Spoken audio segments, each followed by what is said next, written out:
Welcome to the podcast, Let the Prophet Speak. We continue our study of the book of Judges. In chapter 7, we're up to 7b. In the beginning of this chapter, we read of how Gideon's army was chosen. Gideon mustered 32,000 troops. In the end, God whittled it down to 300.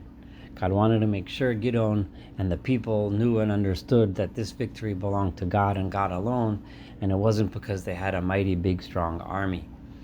And Gideon is now standing at a higher elevation overlooking the valley, which is full of the camp of his enemy, the Midianites, the Amalekites, and the Kedemites.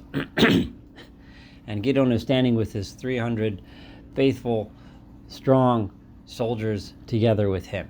And it wasn't that night, and God said to Gideon as follows: get up, I need you to go down and attack the camp, because I have already delivered it into your hands. God speaks in such a way as only God can speak, because it's something that God promises, it is as good as if it's already happened. And if you are afraid to go down, and this is kind of remarkable because God has just, and in the last chapter, Gideon persistently asked God. Every time God made him a promise, he asked God for a sign, because he wasn't sure. He needed reassurance. He needed, some sign of reassurance from God. So this time, God, so to speak, anticipates Gideon's hesitancy and says, before you even ask me for a sign, if you're afraid to go down, because I know already you're afraid, so I'm going to back you up on this one. This is what you should do. You and Pura, who is your assistant, the two of you just go down, sneak down to the enemy camp. And just pretend you're ordinary people or whatever, or, lurk around in the shadows. And listen to what they're saying. And then your hands will be strengthened. You'll understand. And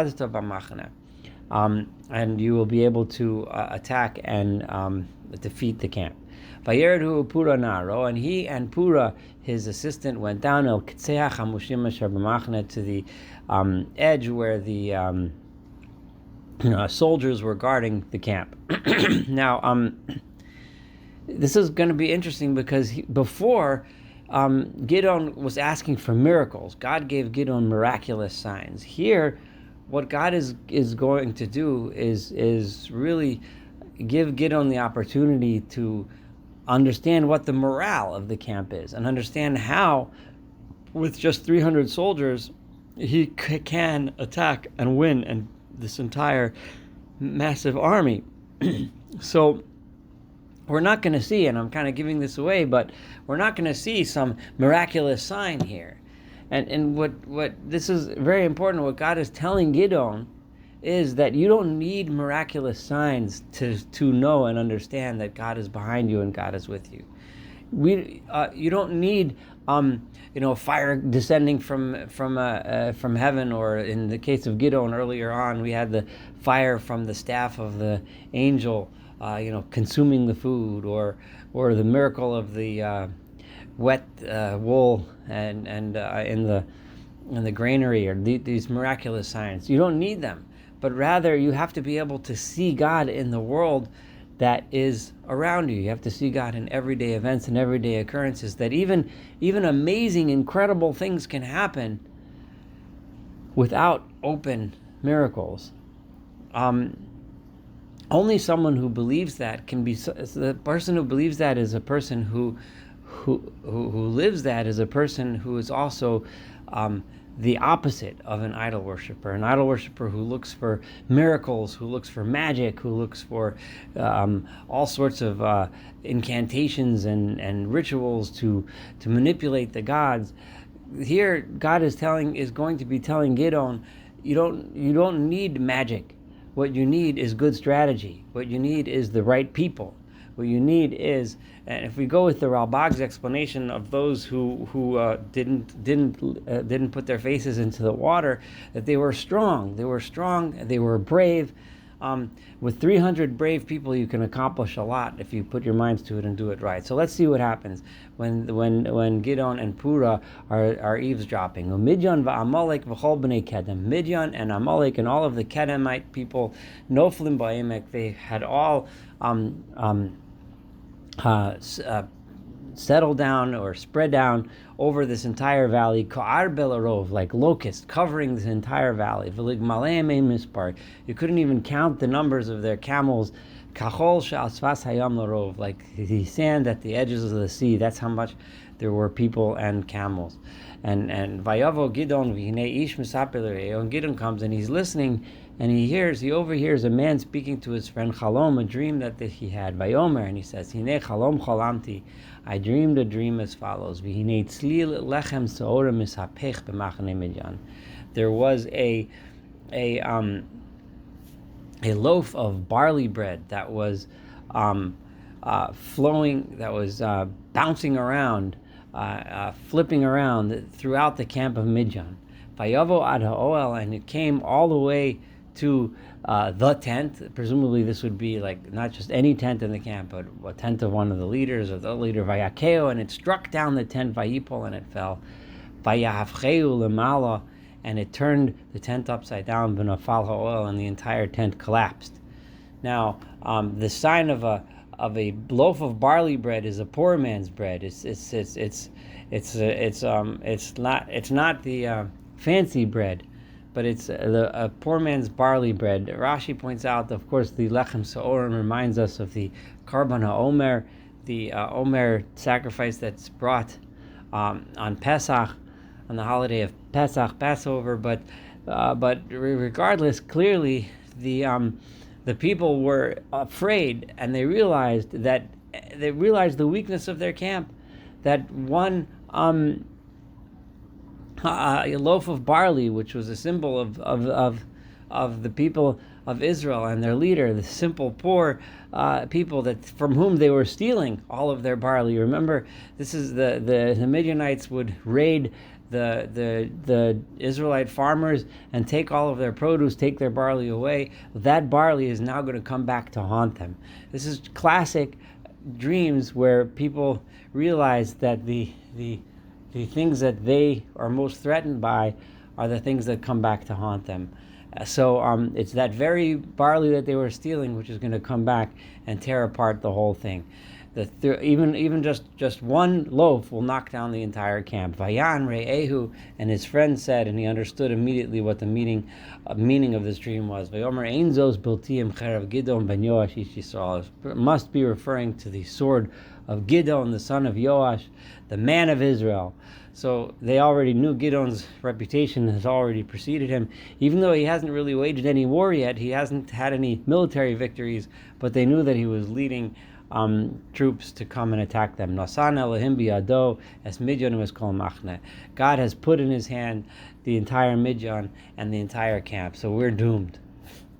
So Gideon now understood right away. Vayikishma Gideon, it was this verse 15, when Gideon heard it's Mispar HaChalom, the story of the dream v'et Shivro, and its interpretation of the dream. Vayishtacho, and he bowed down, obviously to God, he prayed to God. Vayashav el Machne Yisrael, and he returned to the camp of Israel, his 300 men. Vayomer, and he said, Kumu, it's time to get up. Ki nasan Adonai b'yedchem et Machne Midian. God has put in your hands the camp of Midian. Gideon understood here what his entire plan of attack should be. He got the whole thing, right? Not just that he understood. It isn't that he understood it as a sign. He realized the fear that was in the hearts of the people in the camp. He realized how afraid they were of Midian. He realized how afraid they were of the vengeance of those from whom they were stealing the barley. That they realized that they're going to have some really angry soldiers that are out to get them and take revenge for the oppression and the suffering that they had caused the people of Israel. They understood, and he realized that he has to take advantage of this fear. He has to take advantage of this lack of morale. So what did he do? His plan reflected what he had heard. Vayachat es shlosh meos ha'ish, shlosh harashim. He divided the 300 men into 3 groups, presumably about 100 each for whatever. Vayitein shofaros, and he gave the shofaros, the horns, biyad kulam, vikadim rekim, and empty jars.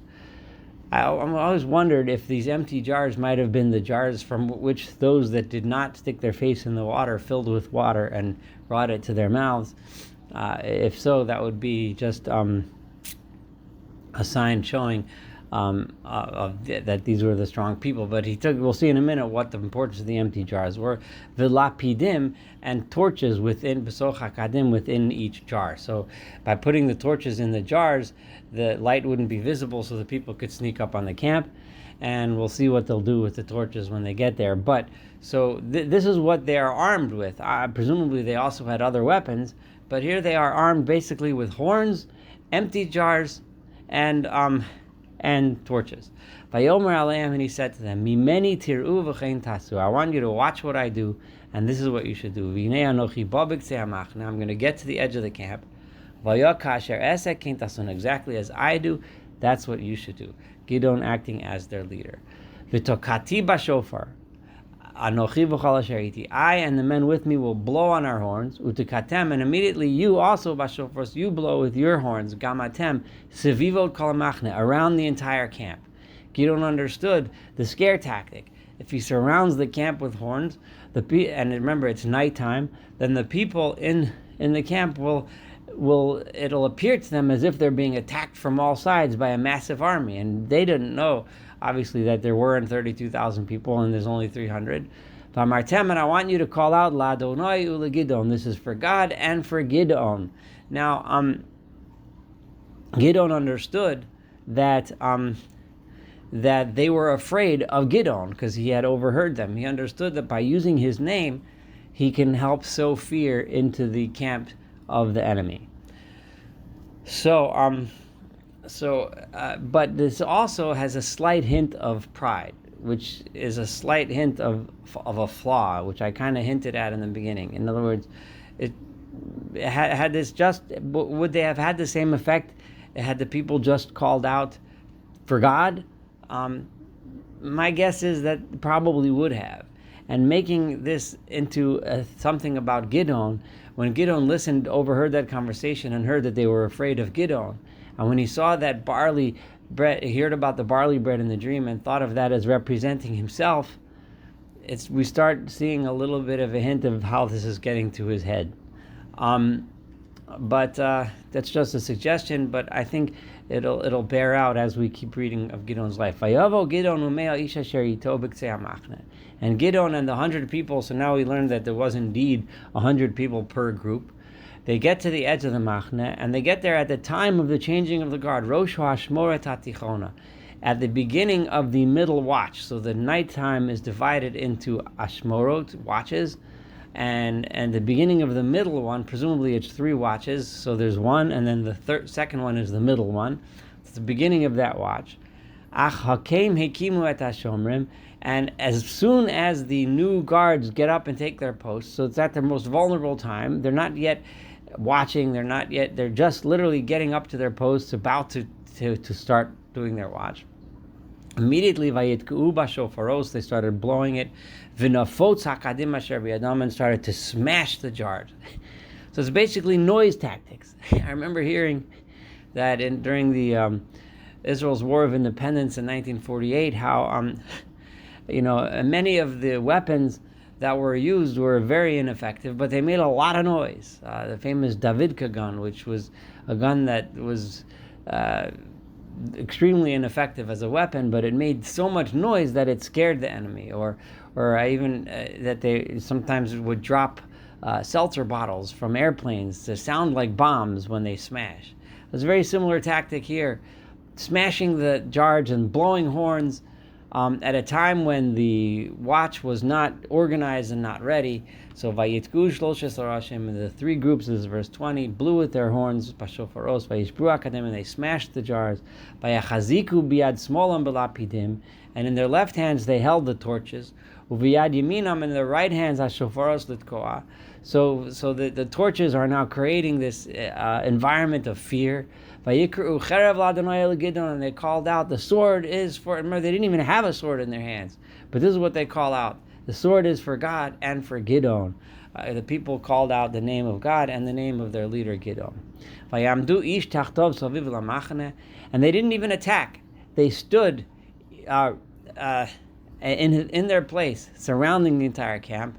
Vayaratz kol hamachne vayariu vayanusu, and the entire camp was so afraid and so frightened of what they thought was an impending attack. They started screaming and yelling and running back and forth all around. Vayitku shlosh me'el shasofaros, and the 300 horns were blowing. I remember it was dark, it was the middle of the night. Vayasem Adonai et cherev ish b're'eu, and God made it happen that they started attacking each other in all of the confusion. Uv'chol hamachne vayonas hamachne, and the entire camp ran ad Beis Hashita Tzirei Rasa, all the way to the Beit Hashita, which is towards Tzirera, ad Sifat Avel Mechola al Tabat, which is as far as the edge of Avel Mechola, another place, which is next to another place called Tabat. So it's giving us the place names of where the enemy ran when they were retreating and running. Vayitzoek ish Yisrael, and then the people, the men of Israel, called out and cried out, min Naphtali, from all the places of Naphtali, min Asher, min Kol Menashe, from all the tribes. Many of these were the people who had originally been part, but now they see the victory happening, and then they had left because they were afraid, or because God told them to leave after the picking at the water who should stay, and everyone else who didn't even come in the first place, all of them now picked up the chase. So now there's thousands and thousands of people chasing the enemy of Midian, and they chased after the people of Midian. And now Umalachim, a group of people of Ephraim who had not been involved in the war until now, but now Gideon needed them.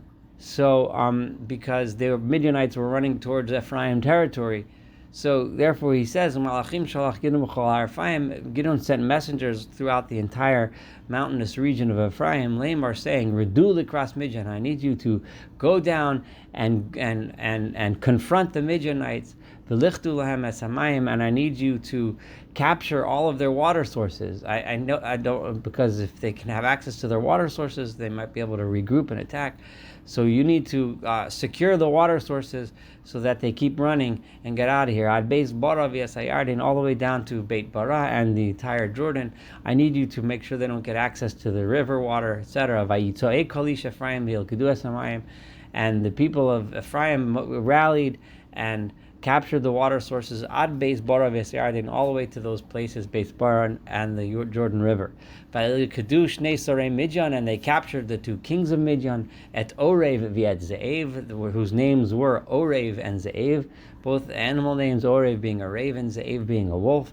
These were the names that they went by Yehargu, and they executed at Orev B'tzur Orev, at Orev at the rock of Orev, which is obviously named the rock of Orev because of this event. The at Ze'ev and Ze'ev Hargu they killed Yekev Ze'ev at the Yekev is a wine press, the wine press of Ze'ev. That's where he was executed, and I guess from then on it became known as the Yekev Ze'ev. Vayirdefu al Midian, and they chased them all the way back to their countries of origin, to Midian. V'rosh Orevu Ze'ev heviu al Gideon be'ever Yarden, and they brought the heads of the executed leaders to Gideon, who was on the other side of the Jordan River. So this is the account of the battle, and the people of Ephraim were called in at the end to secure the water sources, so that the enemy would fully and completely be forced to retreat and get out of the land of the people of Israel and get back to their homeland and leave them alone. But the people of Ephraim were not involved in the initial battle, nor were they involved in the second the chase after the battle, but they did help out in the end. And this is going to set up for the events of the next chapter 8, where we have the victory secured. The people of Midian have been completely routed and ran back to their homes in place of origin. The people of Ephraim are now approaching Gideon after they helped secure this defeat of the Midianites, and they kind of came in at the end. Thank you so much for studying chapter 7 with me. Looking forward to studying chapter 8, continuing the story of Gideon, and of course the rest of this book of Judges together.